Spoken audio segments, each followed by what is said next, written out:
Okay, I think we can start now. So, welcome everyone to Give Yourself Time to Sleep Painless System Monitoring Talk. First off, you're going to hear a lot today. Don't let that intimidate you. There's a lot of components, a lot of properties and information you'll be taking in. The painless part is when you set it up, it runs on its own. So, what do you want to get out of your monitoring system is not being on your computer checking that your servers and services are up all the time. A bit about me. So I'm Filip Suste. I'm a DevOps engineer at Vienna. We're an independent design and development agency based in Zagreb, Croatia.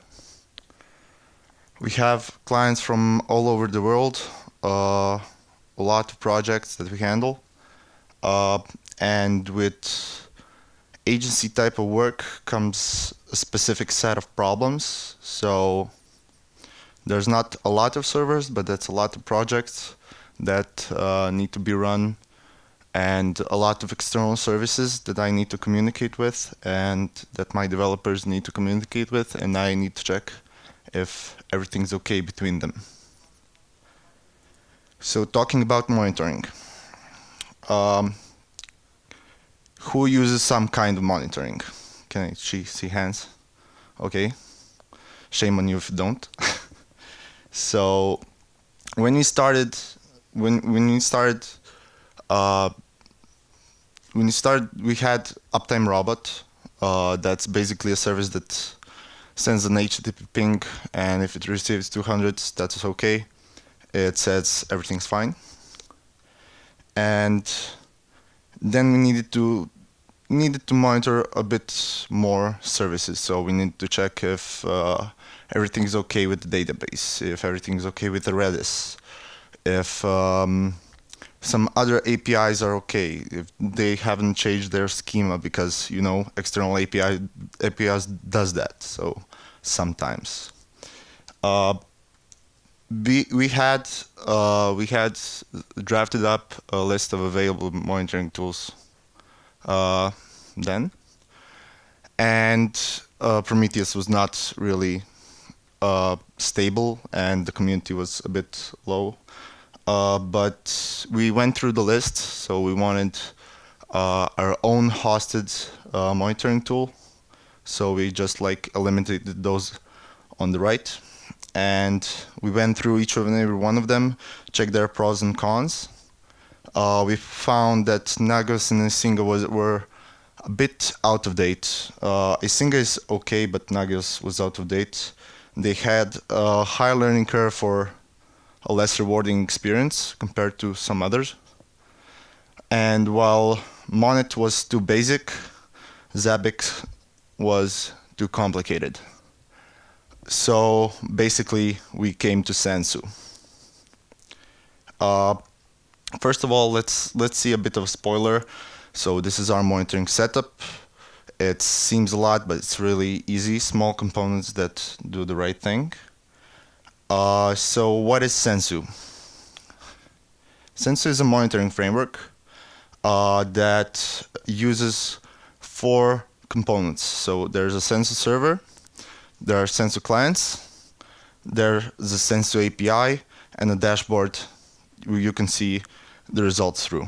So basically, this is the architecture from behind. So it uses the server and uses RabbitMQ as a default transport. You can change that, of course, to communicate with the clients, to publish and subscribe to the checks. Then it uses Redis for storage, not permanent, of course, but storage. So, and API to communicate with external services and dashboards. So these are the 4 components that Sensu uses. So talking about Sensu server, it's basically the brains behind the operation. You configure it with basic Ruby and JSON files. It's really easy. Not much to it. So if we just run this down, Got it. Okay, so I'm gonna have to point it out like this to you. So the checks is the keyword for all the checks that you want to have. The CPU status is the name of the check. The type can be either standard or metric. The difference between the two being the metric will fire off an event for some other type of handlers. The command, basically a script or a binary that needs to be executed. And you give him two flags, that's warning and critical. So the check will know and give you 1, 0, or 2, depending on how the check went. The interval is basically how many seconds between two checks are needed. The subscribers are a list of clients that listen for those types of checks. The handlers are which handlers are needed to tell you if something went bad. And the occurrences is basically the number of checks that need to be failure for Sensu to report it to you. So it's basically warning at 90%, critical at 95%, and that's it. The Sensu API is basically the glue for communication with external services and dashboards. So you can either run a check by pinging Sensu checks API, or get all your clients and results through the API through Uchiva. It has also aggregates API, events, stashes API, and so on. It's got really good documentation, and I'm not kidding about this. If you want to check it out, the barcode is here. This is basically the real power of Sensu. So it has easily programmable checks that you can do almost anything with, and through its API's RESTful JSON interface. Okay. So Uchiva is basically the Sensu dashboard that's open source. You can have a Sensu Enterprise dashboard if you pay for it. We don't. We think of it as good enough. It's basically a Django API, a Django app that uses the Sensu API. So this is an example of the Uchiva dashboard. God, that's huge. Okay, so these are the clients here. I've covered the IPs, but you can see the IPs. Those are the events that are occurring, the checks that are failing or something else that's happening for those clients. The versions, the data center, and when did that happen. So Uchiva prides itself to be a unified client, and you can see all the checks together, or one check specifically. I'll show you that a bit later. It's really powerful and simple, so if it can do basically everything you need. So if you need to silence a check, if you need to aggregate the results and make a summary of those checks, it's really simple to do so. So this is the rate check of one of our servers. Basically, it's one check that you can see how it's configured, its history through Redis, and when it was last issued, and so on. The Sensu client is basically a piece of software that subscribes to the RabbitMQ checks through what you defined it as a subscriber to. It can be standalone also. So if you have a server or in a bank or somewhere where nothing can get into, you can still report that and monitor that with Sensu. It has a simple configuration with advanced features. So, as I said, standalone, pub sub, and it's basically used for communication between servers and clients. You can have one or many of those Sensu clients. So basically, it's like a namespace for a bunch of checks. Okay, so if I wanted to test an API, external API that's a black box to me, and I need to check the results against my JSON schema to see if the API changed or not, you can do that, namespace it with, and create a client that's basically for that, and it will appear as, I don't know, my awesome app API, and signal you exactly what check didn't pass or did pass. So these are all handled through RabbitMQ or whatever else transport you got. So again, the architecture before we go any further.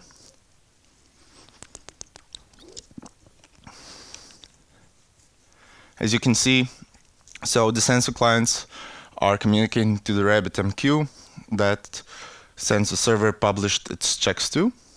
Sensu server then gets the results and stores them into Redis, and you can use Uchiva through Sensu API to get those results out of Redis. So next thing we need is a bit of graphing. So alerts are all fine, but when you get an alert that your disk is up, it's already too late. So you need to monitor that accordingly and make sure that doesn't happen before you hit the roof. So we chose graphite because, well, it goes really, really well with Sensu. So you just get the Sensu relay, and that's basically like 3 lines of code to pipe all your metrics into Carbon. Carbon is a thing from Graphite that fetches those results and stores them into Whisper. Whisper is the database, and Grafana is the view layer, or the app through which you will see the graphs. So this is Graphite's slogan. I agree with it completely. So let's go to the process again. You get your checks done with Sensu. You then relay them to into Carbon through Sensu relay. So that's the picture again here. Then on Carbon, you got your Carbon cache, your aggregation and relays. So Carbon cache is a Python script that basically aggregates results from Sensu relay and then writes them into the Whisper database. Aggregation and relay are another 2 Carbon scripts. I didn't mention them because we don't use them. Basically, those are if you want, if you have a ton of checks that you need to save really, really fast. So we haven't hit the roof. Like, it's about 10% usage currently with 30 servers and 2,000 checks per minute. So it's really powerful. So you configure it just the way you like it. So we're talking here about data retention. So Carbon, when he gets the checks from the Sensu relay, he creates data points. Data points which he writes to the Whisper database. And you can create a lot of data retention points that suit your needs. So you can have 10-second data points for a day, a minute worth of data points for 7 days, and then 10 minutes worth of data points for a year. It's all stored in the Whisper database. Since you have all these data retention pairs that are fixed, it has a fixed size, so don't let that worry you if you're like looking, why isn't anything coming into my Whisper database? Everything is the same size, the files are just updated, but they don't seem any bigger. And basically the Whisper database is really easy to configure. It has a really small set of attributes. You can just leave it as is when you install it defaultly. It also has lots of tools to get you started. So like Whisper create, dump, fetch, info, resize, update, or set aggregation method. Then there's the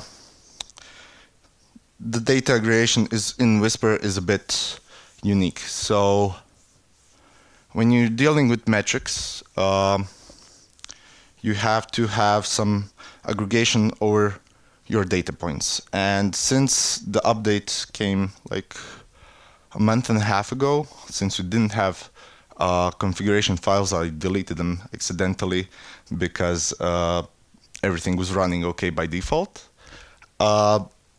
Whisper database again replenished the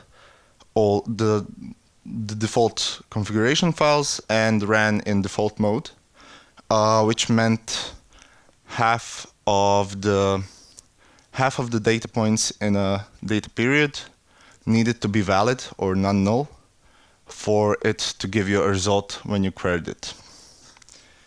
So that caused me a week and a half of lost metrics. So I didn't see anything on Grafana, but it was actually there. I was just not querying it that good. So a bit about Grafana.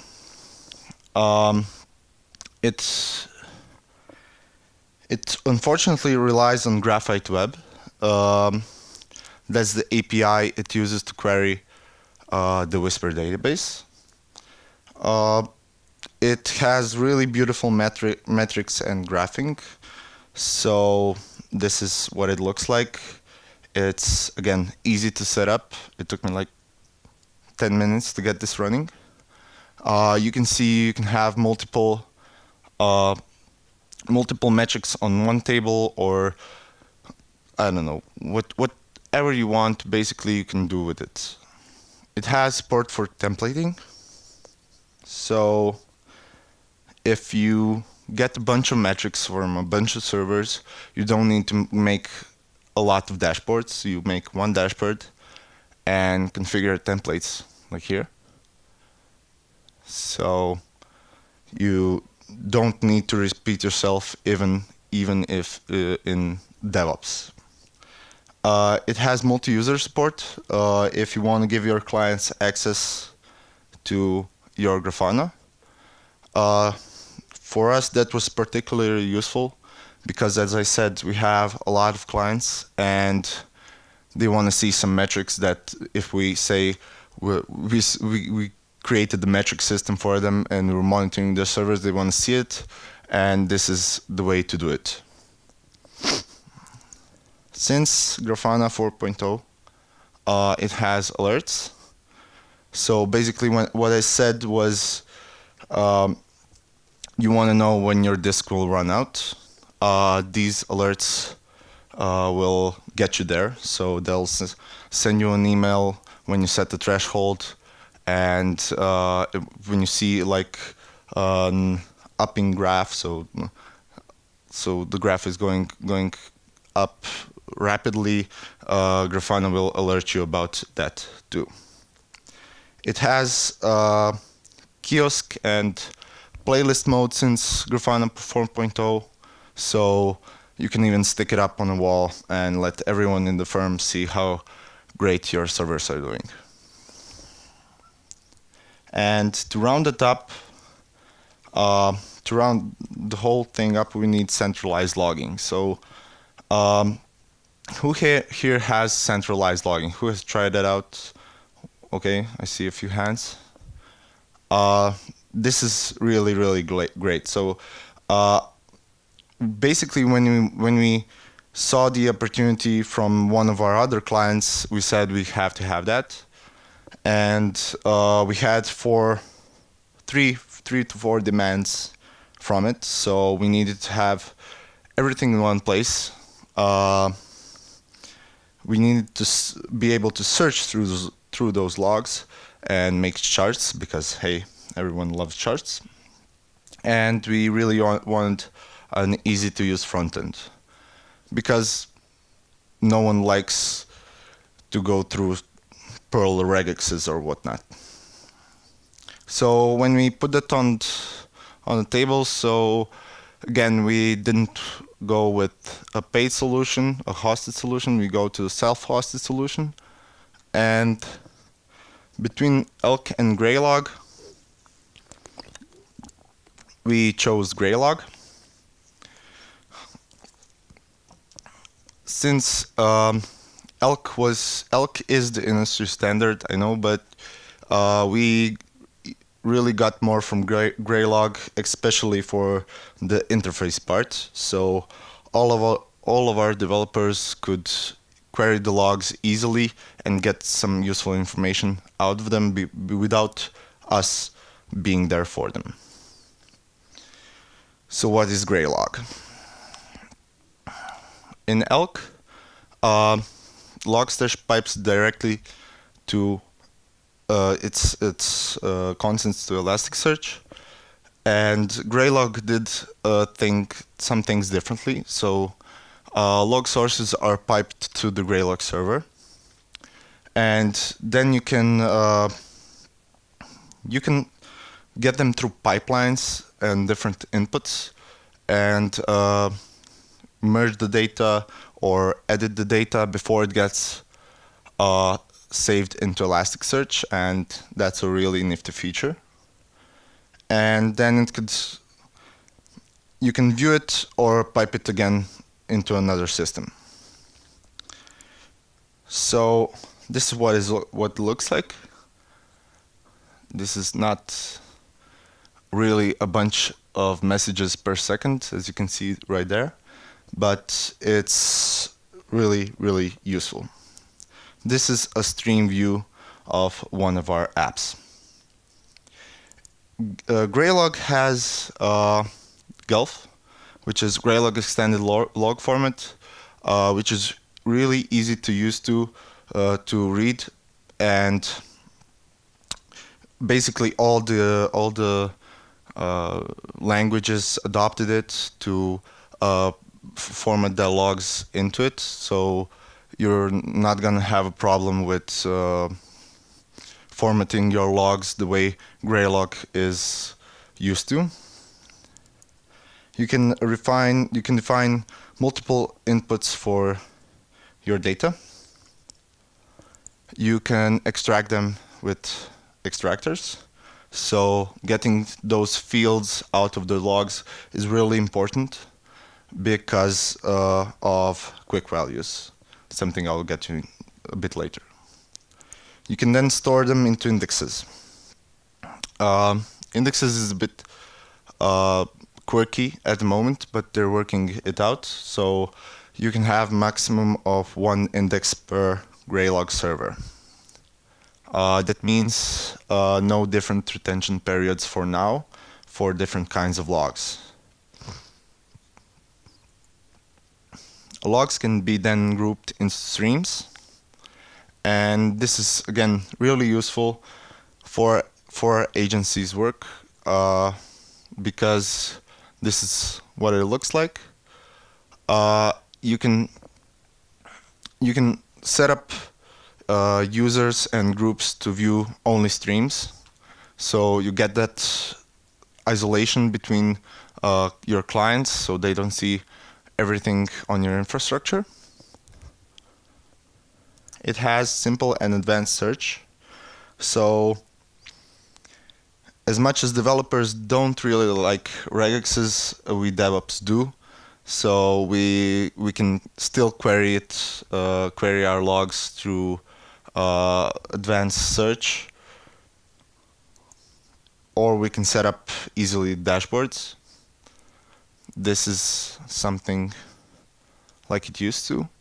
So when a developer comes to me and asks me how much is the percentage of users going to the German API of my app, I just sit with them, show them this, and they're like, wow, I can see that like in an instant now. That's great.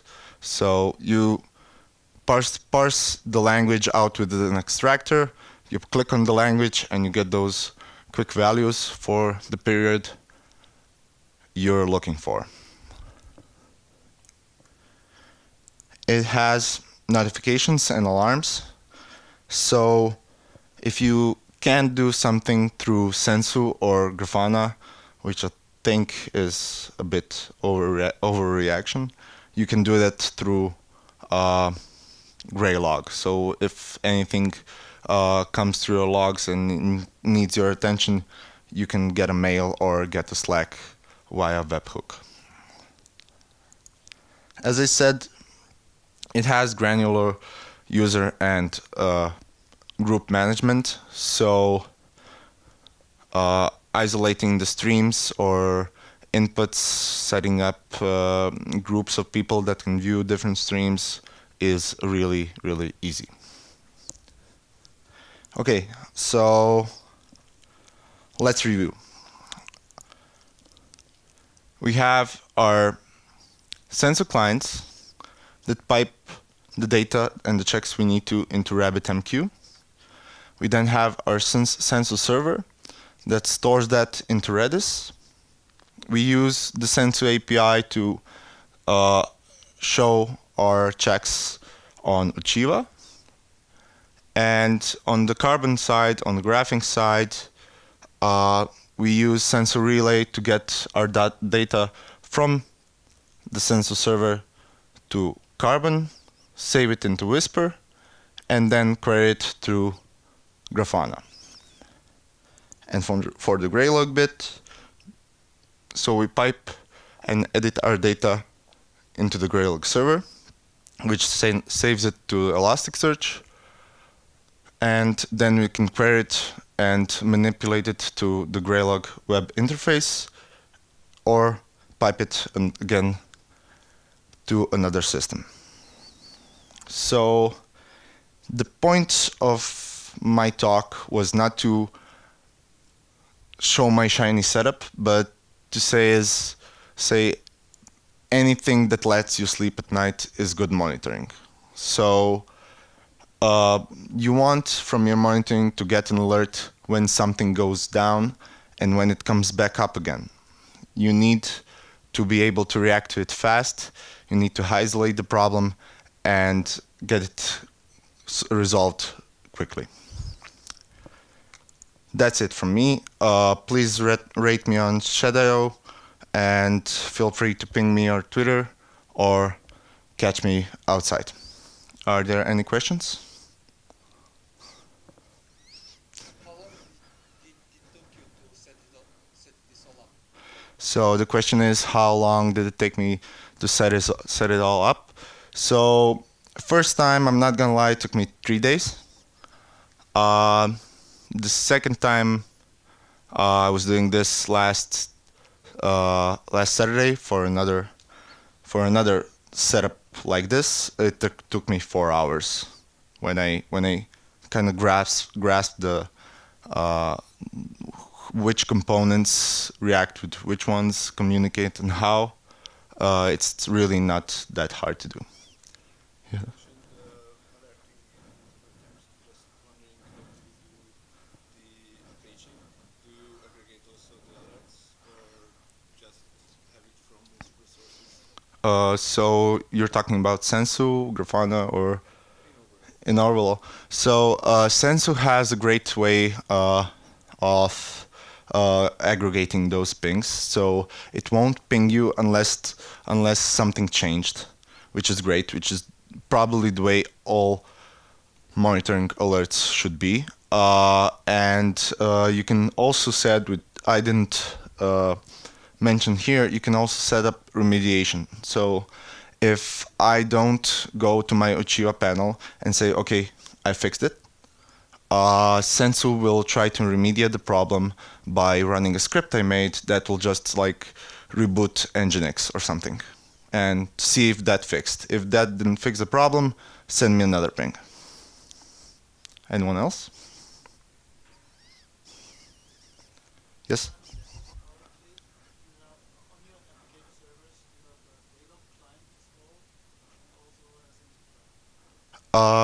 We have Sensu client, yes. Greylog doesn't have a client. You just pipe your logs through your application. So since we're a Rails shop, we use semantic logger, I think. Semantic logger, which transforms Rails logs that would usually end up in passenger logs and just sends them to our Gulf endpoint. And for the Sensu, yes, you do need to have a Sensu client on the server. It's not that hard to install it, and it's definitely not hard to configure it. So you just if you don't have any checks on that are custom, you just install it on the server. You set up the client so it would subscribe to the topics like CPU, web servers, and database. And when the Sensu server pushes those kinds of checks, it can immediately react and send the results back.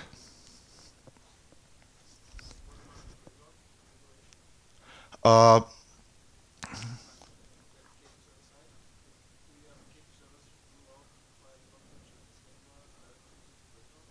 Yeah, so the application, when it receives a request, it goes exactly into Rails logger, and then Rails logger is overridden by semantic logger, which just shoots it out on a Gulf output or the Gulf endpoint of our Graylog server.